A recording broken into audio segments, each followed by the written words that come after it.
Podaná ruka, radostný úsmev a pekné slovo. O pomoci druhým a o peknom slove bude dnešné vydanie relácie Doma je doma. Vítajte.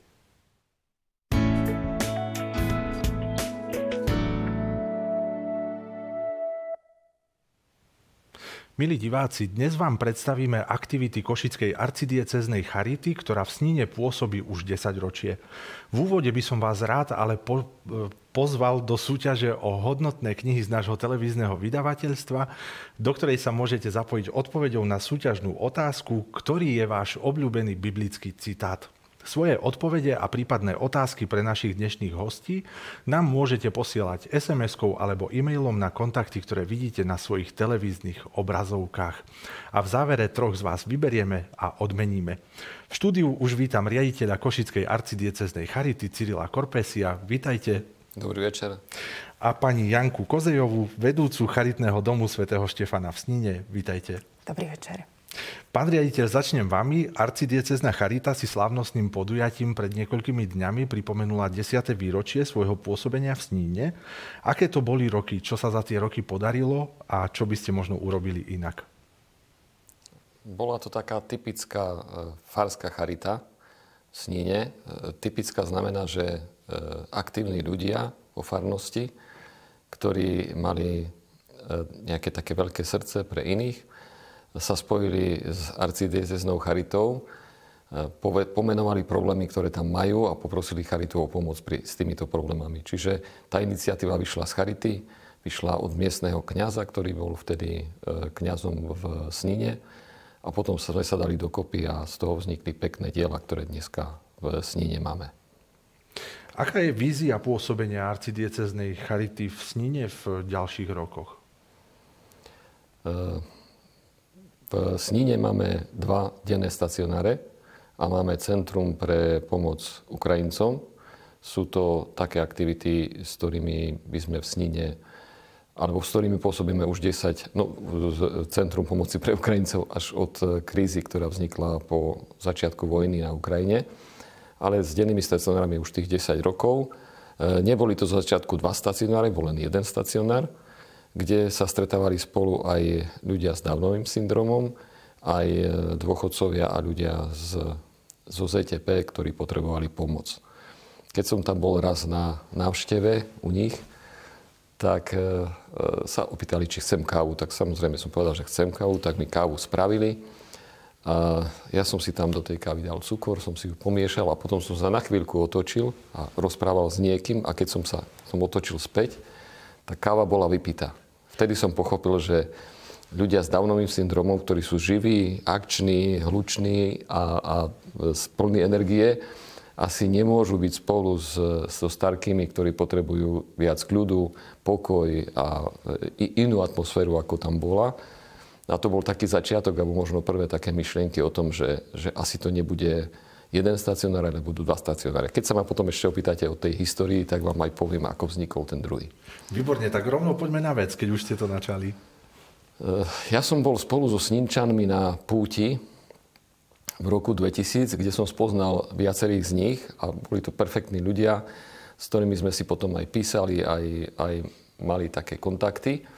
A keď ma požiadali v Snine, aby sme niečo v Snine urobili, a v tom čase sa to dalo cez denný stacionár, tak v tom stacionári od začiatku boli aj ľudia s Downovým syndromom. A predseda klubu, klubu Downistov v Snine prišiel za mnou, že má taký problém, že on je predsedom klubu a tí chlapci a aj dievčatá, ktoré boli s Downovým syndromom, tak keď majú povinnú školskú dochádzku, tak vtedy sa im ešte ako tak niekto venuje. A potom, keď to skončí, tak aj upadajú v aktivitách, upadajú v tej samote, ktorú majú spolu s rodičmi a tak ďalej. Tak prišiel za mnou, či by sme neotvorili ďalší denný stacionár, alebo aspoň nemohli. Tak v začiatku sme ich dali spolu s našimi ľuďmi, ktorí boli na dôchodku v tých stacionároch. Ale keď sa to ukazovalo ako problém, čo som vám popísal, hej, a tam ich bolo oveľa viac tých incidentov, tak sme rozmýšľali o tom, že otvoríme stacionár. Ale nebolo to také jednoduché, lebo otvoriť stacionár vyžaduje určité investície, ktoré bolo treba urobiť. Vyžaduje ľudí, ktorí sa chcú takejto cieľovej skupine venovať so srdcom a aj vedia sa venovať. Čiže aj tú odbornosť, aj to celé srdiečko, to vám bude rozprávať Janka potom. No a je tam treba dostatočný počet týchto ľudí. Takže prišiel za mnou ten Štefan a hovorí, že čo potrebujeme preto, aby sme otvorili ten druhý stacionár. Tak mu hovorím, Števo, vychádza to tak, že aspoň tých 15 ľudí, že treba tam mať. Koľko máš? Tak mám 12. A tých 12 takých, že keď otvoríme, budú chodiť. Tak porozprával s nimi, áno, budú chodiť. Ale Števo, to je málo, treba viac. Tak potom o týždeň ďalší, až sa ich nazberalo 17. Išiel aj do okolitých obcí. No a keď už mal 17, tak som povedal, že môžeme rozmýšľať o tom, že by bol druhý stacionár, ale nemáme kde ten druhý stacionár. Prišiel o týždeň zase, že sú tu reholníci, ktorí odchádzajú, verbisti, ktorí zanechávajú dom. Tak sme išli, rozprávali sme s verbistami, verbisti veľmi radi pomohli. Pomohli aj tým, že napríklad znížili nám tú cenu, aby sme to vôbec vedeli zvládnuť. Bolo tam treba veľa rekonštrukčných prác, takže to tiež museli sme naškrábať peniažky, oslovili miestnych podnikateľov, ktorí tiež nám pomáhali, ako vedeli. A podarilo sa nám ten denný stacionár nakoniec otvoriť. Takže to bol ten druhý stacionár pre ľudí s Downovým syndromom a pre ľudí s telesným postihnutím. To viac už potom poviem. Ešte doplnila, že ten druhý denný stacionár bol vlastne a je v rodinnom dome. Že my sme v takej obytnej zóne, sme medzi domčekmi a veľmi sa nám to páči, že sme ako súčasťou tej komunity. Naozaj tí ľudia nás poznajú, denne chodíme po ulici, teda keď je teplo. Chodíme na prechádzky v takých skupinách a proste je to také rodinné. Takže naozaj vďaka Bohu za ten obrovský rodinný dom, ktorý ešte stále má potenciál, podľa mňa.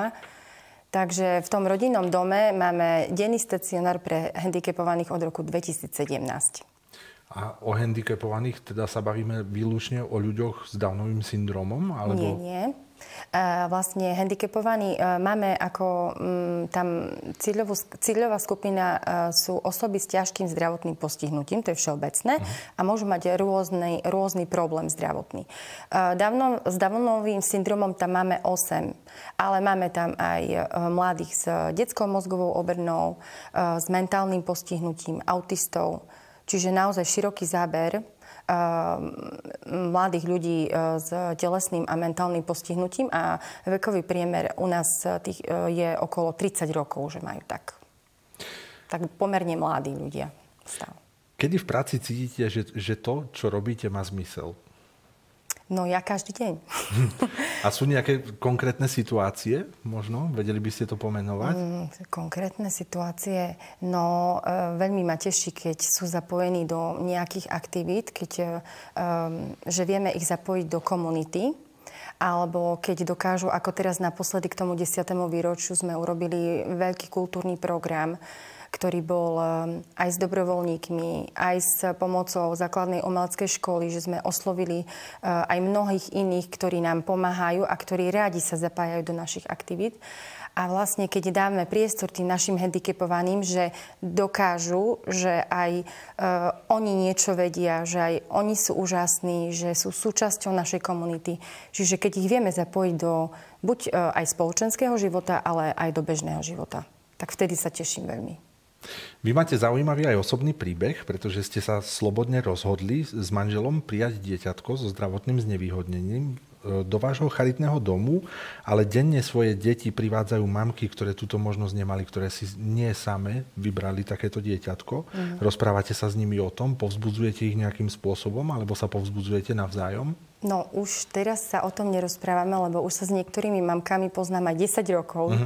Môžem povedať, že už máme aj také priateľské vzťahy, ale musím povedať práve to, že aj oni boli tie, ktoré ma ovplyvnili v tom rozhodnutí prijať takéto dieťa, pretože proste som videla, ako to zvládajú a ako to nesú. A vlastne oni mali, ako ste povedali, tú nevýhodu, že oni sa nemohli rozhodnúť a napriek tomu to statočne nesú a robia, čo môžu pre tie svoje deti, aby boli šťastné.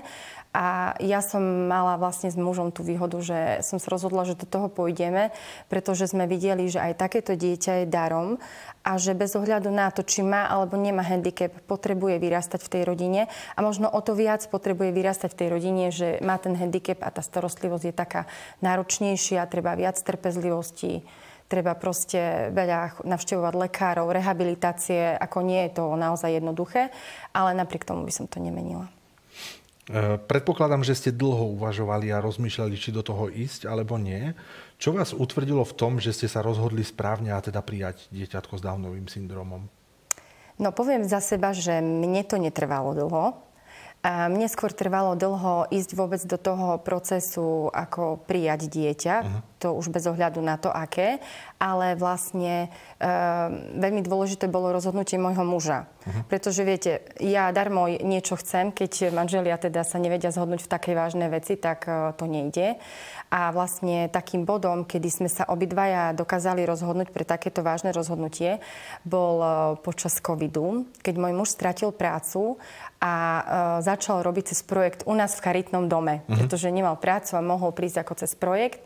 A vlastne ja som zistila, že on má presne to cítenie, ktoré mám aj ja a že on presne takto vníma tie deti ako ja. A akurát zrovna to bolo tak načasované zhora, že sme mali v tom období aj aktualizáciu po 2 rokoch a zmenili sme podmienky. Že vlastne nie len, že príjmeme dieťa zdravé, ale že môže mať aj handicap. A vlastne po tom našom rozhodnutí do 3 mesiacov sme prijali Jožka. Čiže Jožka už máme doma 2,5 roka. Aký je Jožko? Jožko je úžasný. Akože úplne som sa tak rozcítila, keď som vyberala fotky aj z rodinného albumu, že aký bol maličký, keď sme ho dostali a keď sme ho doniesli domov. A vlastne, no, je to dieťa živé, na to, že som zvyknutá, že deti s Downovým syndromom sú také väčšinou, aspoň teda ja som mala takú skúsenosť, že také akože majú čas na lenivejšie, alebo no, nechcem tak ako uraziť, ale že také majú čas presne. Tak náš Jozef je hyperaktívny, to je akože, no a zároveň pri ňom sa učím ešte väčšej trpezlivosti, ktorú som už mala z práce, ako natrenovanú, že všetko mu trvá dlhšie, potrebuje svoj čas, netreba tlačiť a proste treba mu dať priestor a len prijať, milovať. On, keď sa cíti prijatý, milovaný, my sme už po pár týždňoch videli, že ako napreduje. Že naozaj on len potreboval vzťahovú väzbu na 1 alebo 2 osoby, prijatie a povzbudzovanie, kontakt, lásku, bezpečie a ide to. Takže. Ako prijala vaša blízka alebo širšia rodina, že ste sa rozhodli osvojiť si dieťatko práve s Downovým syndromom? Prijala to veľmi dobre, ale my sme všetkých šokovali. Nikto to nevedel dopredu. Nie. My sme takí úžasní v tomto. Šoky robíme v rodine. My sme ani v rodine nepovedali, že vôbec riešime ako prijatie dieťaťa celkovo. A náš Jožko prišiel po 15 rokoch manželstva, čiže naozaj už sa ľudia ani nepýtali, že čo. Už ich to prestalo baviť. A my sme teda vlastne urobili prípravu tu v Prešove a potom sme teda oznámili im, že o 3 týždne príde dieťa a že bude mať Downov syndrom. Takže nebol čas ani sa vypytovať na to. Nestihli sa, lebo zrazu bol doma a proste. Čo v rodine, ale prišla povedať do práce, že ostáva na materskej. Ja pozerám, však ani nebolo vidno na nej. Áno, ja som oznámila, že o 3 týždne idem na matersku a proste nech si robia všetci. Lebo príde o vedúcu, ktorá tomu rozumie a tak ďalej. Jak sa dá 9 mesiacov za 3 týždne stihnúť, že? Áno, dalo sa. Všetko sa dalo, keď sa chce. Ako musím naozaj povedať, že vedenie mi veľmi vychádza v ústrety, pretože som sa vrátila aj po 1,5 roku do práce. Sme sa s manželom vymenili a vlastne môžem pracovať aj tak v upravenom pracovnom čase, čiže proste aj tá srdcovka moja je aj ten charitný dom a samozrejme to dieťa má najvyššiu prioritu, no tak sa snažím to tak sklúpiť. Myslím, že asi aj celkom zatiaľ mi to ide s mužom. Takže dobre. Skúsme možno povzbudiť rodičov, ktorí nenachádzajú povzbudenie vo svojom okolí či vo svojej rodine a uvažujú nad osvojením si dieťatka práve so zdravotným znevýhodnením alebo aj zdravého dieťatka, pretože vždy je to veľká vec. Tak? Nemýlim sa? No, ako takto. Osvojiť si dieťa s handicapom by som ako tak všeobecne možno neodporúčala každému, ak vôbec riešia, že prijať takéto dieťa. takýto človek by mal mať skúsenosť s takýmto dieťaťom.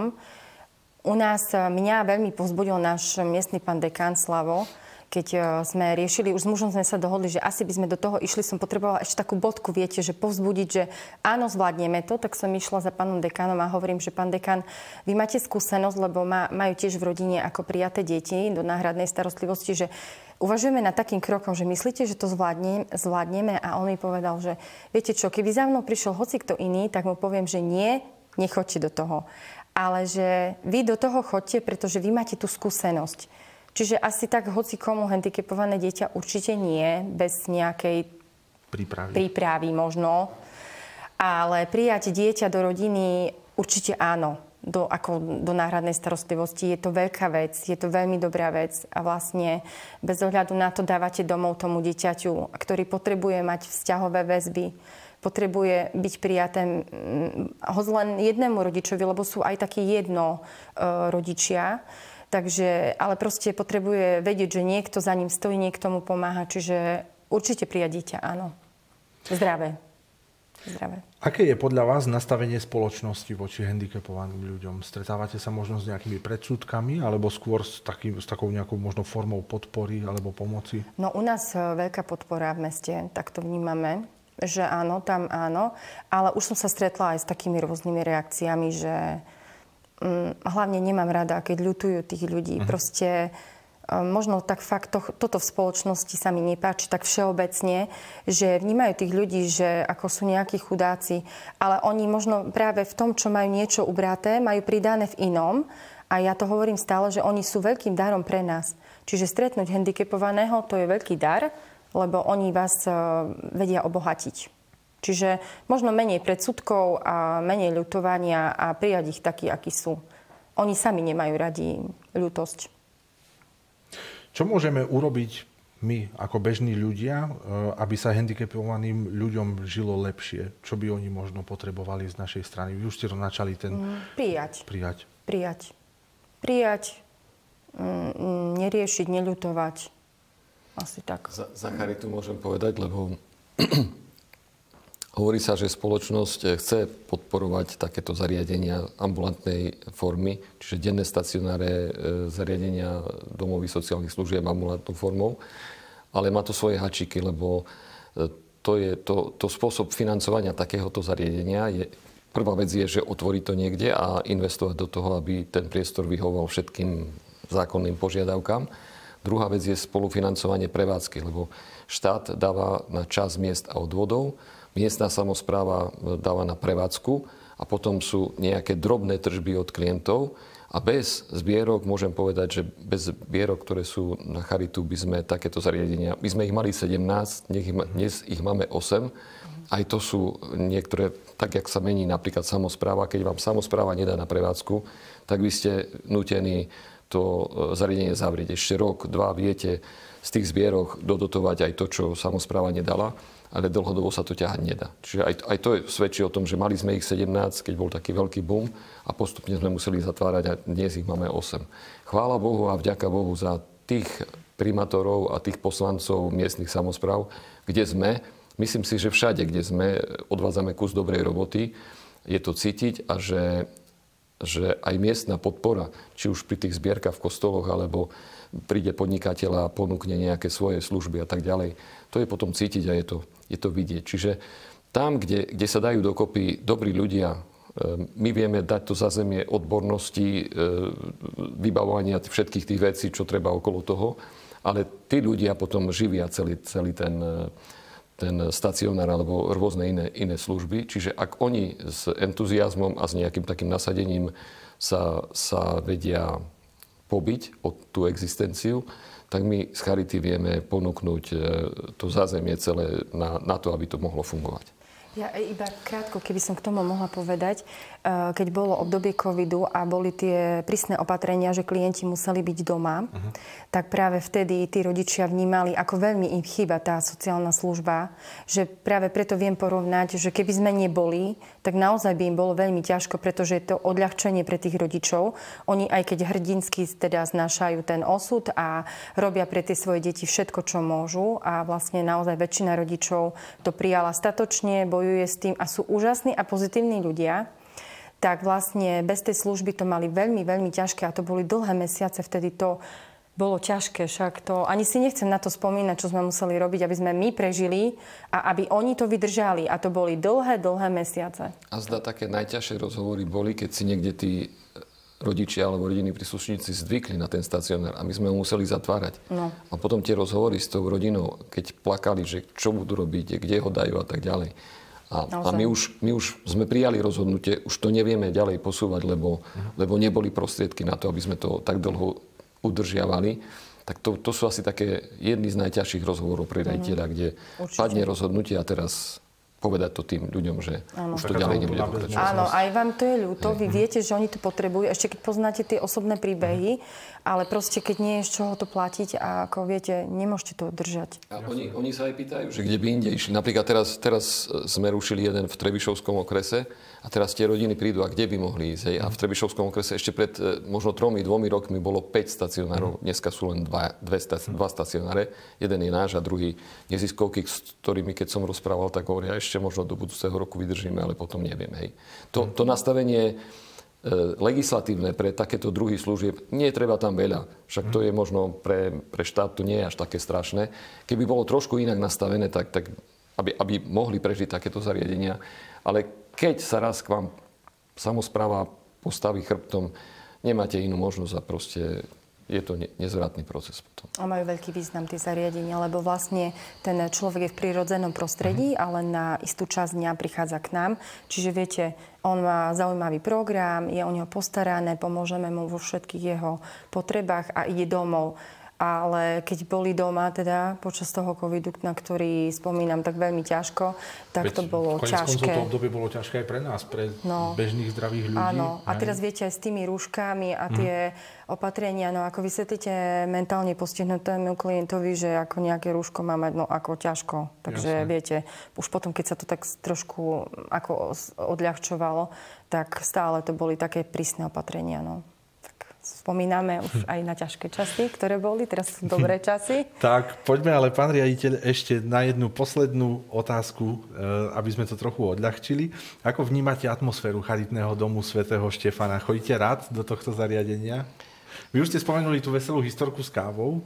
Musím povedať, že nechodím tam často. A zvlášť teraz, keď to tak zoberieme, že COVID len nedávno zanikol. A my máme veľmi veľa sociálnych služieb, čiže nejakým spôsobom nechodil som posledné roky tam často, ale keď tam prídem, stále tam prídem veľmi rád, lebo toto sú ľudia, ktorí sú síce s postihnutím, ale dávajú takú spontánnu radosť a takú úprimnú. Tam nevidíte nejaké bočné úmysly alebo nepravdu, alebo neviem čo. Čiže oni keď sa radujú, tak sa radujú. Keď sú smutní, tak sú smutní a keď sa im niečo nepáči, povedia aj pánovi riaditeľovi, že sa im niečo nepáči. Áno, ale tam to úplne bumerang, to nebudú. Že príjete tam a nastaví vám také zrkadlo a vy musíte na to byť pripravení a rozprávať sa do kancelárie a zamyslieť sa nad sebou. Dajme tomu, áno. Hej. Alebo radšej sa nezamyslieť. Alebo tak. Už keď som posledné roky tam chodil, tak už s takou malou dušičkou, lebo strecha tiekla, výťah nebol v poriadku a neviem čo všetko, hej. No ale podarilo sa nám cez jeden projekt aj tieto veci poriešiť, tak už s takým ľahším srdcom a väčším pokojom. Ale ja už mám ďalšie požiadavky na pána riaditeľa. Môžete ešte potom na chodbe dokončiť diskusiu. Ja už včera som začala, takže budem pokračovať. Potrebovali by sme tam ešte aj nielen ambulantnú službu, ale aj možno, že nejaké malé zariadenie, v ktorom by tí ľudia vedeli, keď sa im rodičia pomíňavajú, aby vedeli tam aj ostať a bývať. No ale na to treba obrovské financie a to zatiaľ... Ale máme nádej, pán riaditeľ. Tak. Nádej máme vždy. Nádej a môžeme sa za to modliť a potom už ostatné veci môžu prísť. Presne tak. Nenadarmo sa hovorí, že bez Božieho požehnania sú márne naše namáhania. Presne tak. Tak ďakujem vám veľmi pekne, že ste prijali pozvanie, pán riaditeľ. Ďakujem veľmi pekne, pani vedúca. Ďakujem vám veľmi pekne. Nielen za to, že ste nám priblížili pôsobenie Charity v Sníne, ale takisto za vaše osobné svedectvo, ktoré je veľmi cenné. Takže ešte raz veľmi pekne ďakujem. Nech sa vám darí a šťastnú cestu domov vám prajem. Ďakujeme vám. Ďakujeme za pozvanie. Pekný večer. Pekný večer všetkým. Milí diváci, ja len pripomeniem v krátkosti dnešnú súťaž, v ktorej súťažíme o knihy z nášho televízneho vydavateľstva a do ktorej sa môžete zapojiť odpoveďou na súťažnú otázku, ktorý je váš obľúbený biblický citát. A prečo práve táto biblická otázka, dozviete sa po videoklipe. Takže zostaňte s nami.